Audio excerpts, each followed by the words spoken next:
Aujourd'hui, nous allons parler d'une problématique ici en Colombie. Le chômage en 2014 en Colombie a été le plus bas pendant les dernières 14 ans, avec 9,1% selon les chiffres du Département national des statistiques. Les taux de chômage ont bossé 0,1 en pourcentage. L'État en Colombie a informé contre les mois d'octobre et de décembre.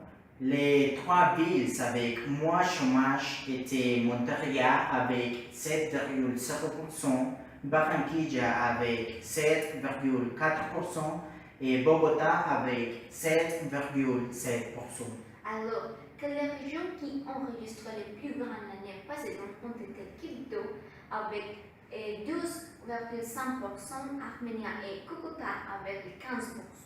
Mais on se demande pourquoi Armenia est placée dans les premiers lieux de chômage. Armenia est une des plus petites villes en Colombie. Il n'y a pas beaucoup d'entreprises qui génèrent l'emploi. Et bien qu'il y a beaucoup de tourisme, ce n'est pas suffisant parce qu'il y a trop de déplacés qui viennent vivre et travailler en augmentant la population et diminuant leurs opportunités d'emploi. En conséquence, nous pouvons regarder quelques vendeurs informels travaillent à l'université de Quindío. Et c'est pour ça que le dernier jour a décidé d'aller là-bas pour interviewer quelques vendeurs et étudiants pour connaître l'opinion qu'ils ont de ce type d'offres. Et ça, c'est l'expérience.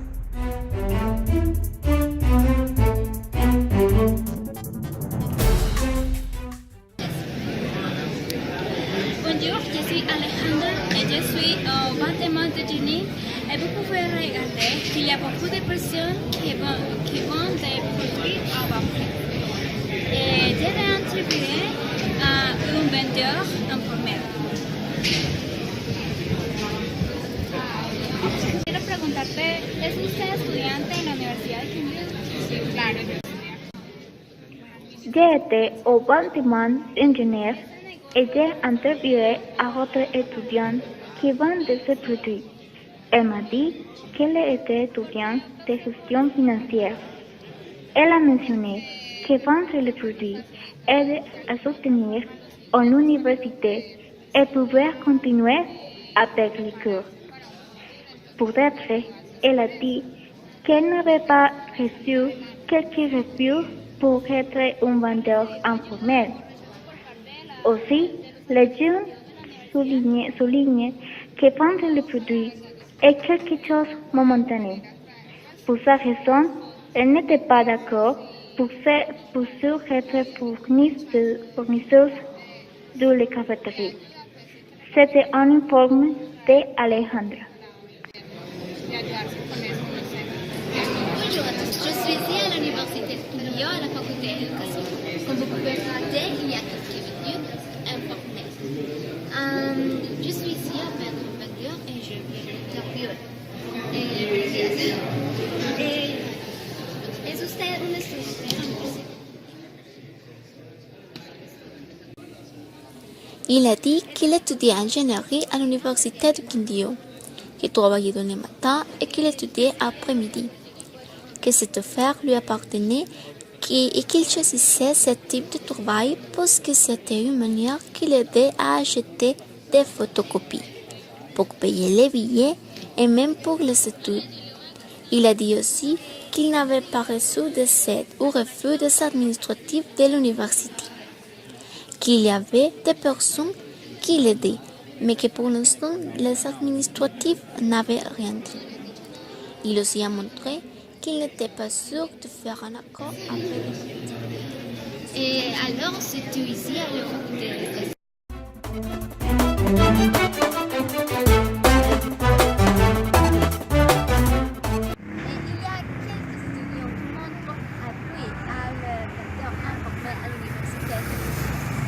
Et nous allons regarder les suivantes enquêtes.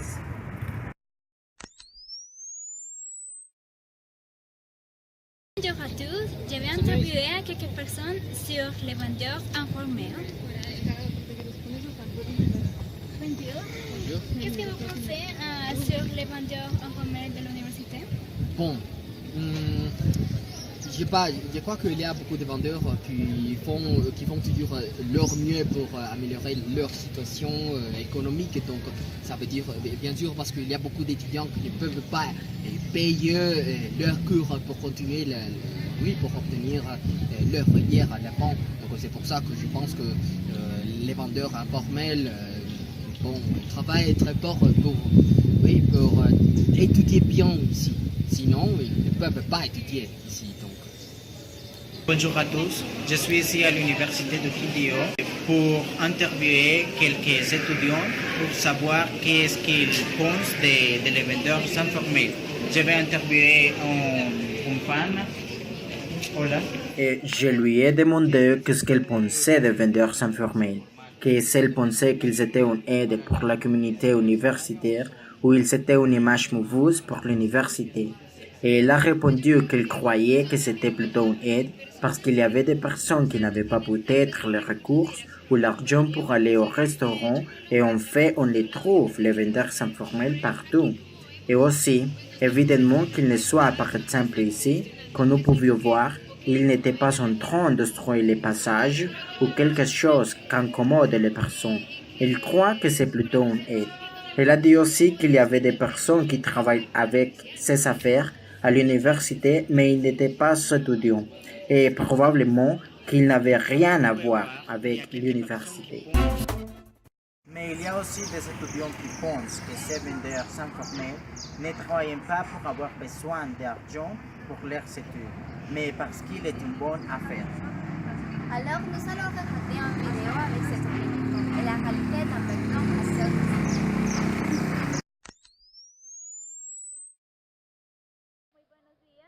Yo soy con Juliana. Muy buenos días, Juliana.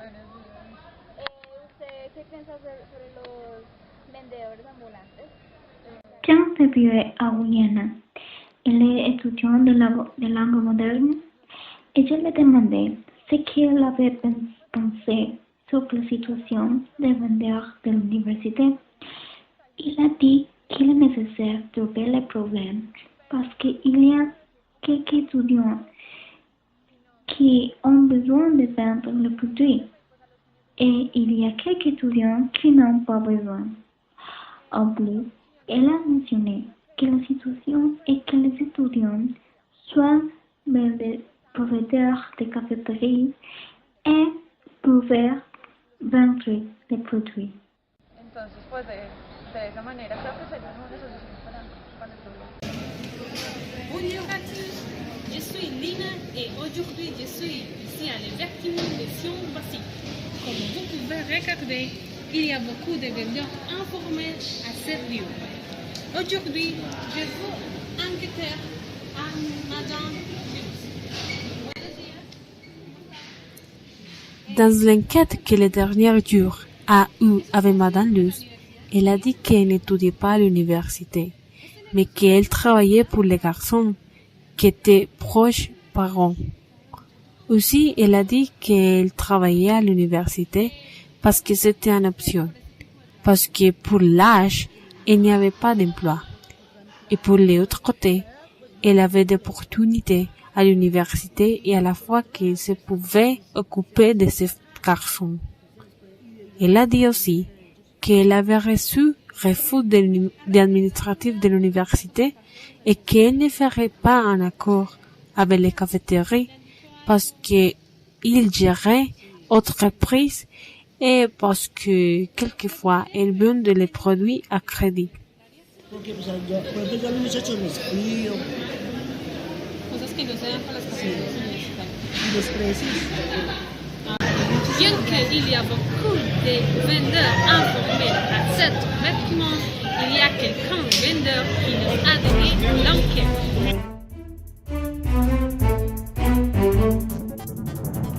Maintenant, nous voulons savoir l'opinion des professeurs de l'université de Kindio. C'est pour ça que nous avons enquêté le professeur de français Alexandre. Bonjour et bienvenue au programme Les Derniers Jours. Je suis Lina Douquet et dans cette opportunité, nous allons parler sur les vendeurs informels à l'université du Quindío. Aujourd'hui, nous sommes ici avec la professeure Alessandra Botero qui nous a accordé un entretien pour savoir qu'est-ce qu'elle pense sur les vendeurs et quels sont les avantages et inconvénients de cette situation. Voilà, prof, aujourd'hui nous sommes ici et je vais te donner la question. Qu'est-ce que vous pensez à propos de ce sujet? Bon, ce sujet est un sujet très important pour l'université du Quindío parce que nous voyons que ce soit ici dans le bâtiment d'éducation ou dans sciences humaines, c'est une situation qui se passe, qui est évidente et qui se passe tous les jours, et c'est vendeurs informels. Mais je pense que, comme vous l'avez dit tout à l'heure, il y a des avantages et des désavantages. Je vais commencer tout d'abord par les avantages, c'est-à-dire que c'est quand même une concurrence par rapport à la cafétéria qui parfois est très chère et qui n'offre pas les produits dont les étudiants ont besoin. Parce qu'on peut trouver des choses beaucoup moins chères, alors ça c'est un avantage. Et en plus, un grand avantage, c'est que les étudiants peuvent avoir un travail pour payer leurs études. Mais quel est le problème? Le problème que je trouve, c'est que ce n'est pas quelque chose de physique, que ce ne soit pas joli pour l'université, pas du tout. Ce que je trouve triste, c'est que les étudiants n'ont pas accès à un travail, à un boulot qui leur donne l'opportunité d'avoir plus d'opportunités, parce que quand même c'est beaucoup travailler pour gagner très peu. Ils doivent travailler presque toute la journée, essayer de sortir de la classe pour pouvoir vendre quelques sandwichs ou des boissons qu'on voit dans les bâtiments. Mais ils n'ont pas accès à la sécurité sociale, par exemple. Et je trouve que c'est un problème parce que le gouvernement doit faire quelque chose pour ces étudiants, parce que comment ils doivent travailler, pourquoi ils doivent travailler pour payer leurs études. Là, je trouve que c'est un grand désavantage. Ok, nous allons ici le professeur et l'opinion. Et merci beaucoup. Merci beaucoup. Prof. De rien, à la prochaine, au revoir. Au revoir.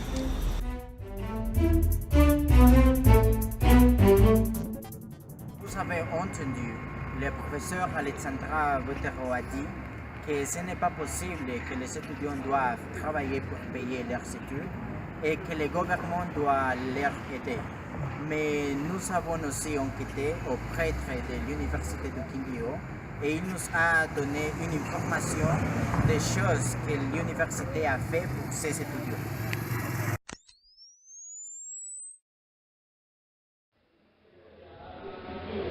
Bonjour à tous et encore une fois, je suis l'humeur de parler sur les vendeurs informels à l'université de Lyon. C'est pour ça que je suis ici à l'université pour savoir l'opinion de l'entrée de l'université. Et comme vous savez, il est le coordinateur de toutes les candidatures de l'université. Buenas tardes. Hoy estamos aquí con el padre de la Universidad de Quindío y le vamos a hacer algunas preguntas acerca de lo de los vendedores informales. Muy buenas tardes. Buenas tardes. Buenas tardes. ¿Cuál es su opinión acerca de los vendedores informales dentro de la Universidad de Quindío? Mi opinión es cada uno hace sus negocios cuando no hay autoridad. Pour savoir l'opinion du coordinateur de la Fondation Providencia, qui c'est l'entreprise qui est responsable de toutes les cafétéries à l'université, les derniers jours a décidé de visiter et interviewer le prêtre Agostino Abad. Dans l'enquête que nous avons eue avec monsieur, il nous a dit qu'il ne connaît pas les raisons pourquoi à l'université il avait beaucoup de vendeurs informels, mais qu'il pensait que c'était une problématique de la société colombienne. En plus, il nous a dit que les prix que géraient à la cafétéria étaient plus chers que les prix gérés pour les vendeurs informels, parce que la Fondation Providencia était une entreprise qui devait payer tous les impôts municipaux. Aussi, il a dit qu'il devait payer à tous les employés et que c'est pour ça que ce n'était pas possible que la cafétéria gérait les mêmes prix que les vendeurs. De même, le prêtre a dit ou dernier jour, qui ne pense pas que les affaires à l'université affectent les ventes de la cafétéria. Finalement, il nous a dit que l'université avait essayé d'aider aux étudiants qui avaient ce type d'affaires, mais que ce n'est pas été possible. Aussi, M. Agostino a dit qu'il y avait quelques vendeurs qui n'étaient pas étudiants de l'université et que c'était un grand problème. Pero esto no fue posible y además porque cuando uno se gradúa, si son estudiantes, pues no todos son estudiantes, cuando uno se gradúa se dedica al puesto a otro, como si puede escuchar.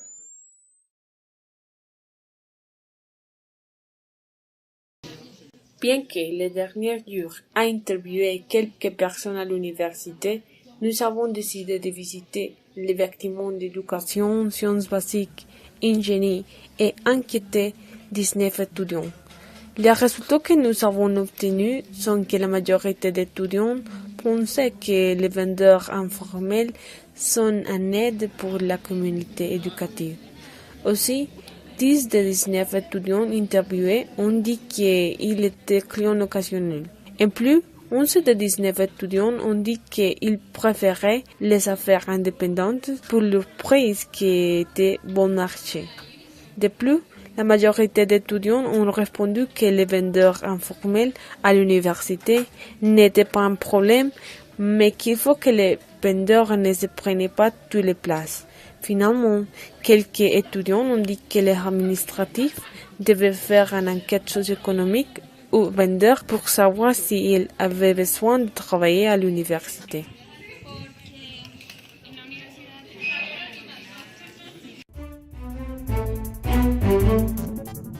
Il y a quelques étudiants qui travaillent parce qu'ils en ont besoin, mais il y a des autres étudiants qui vendent les produits seulement parce qu'ils veulent.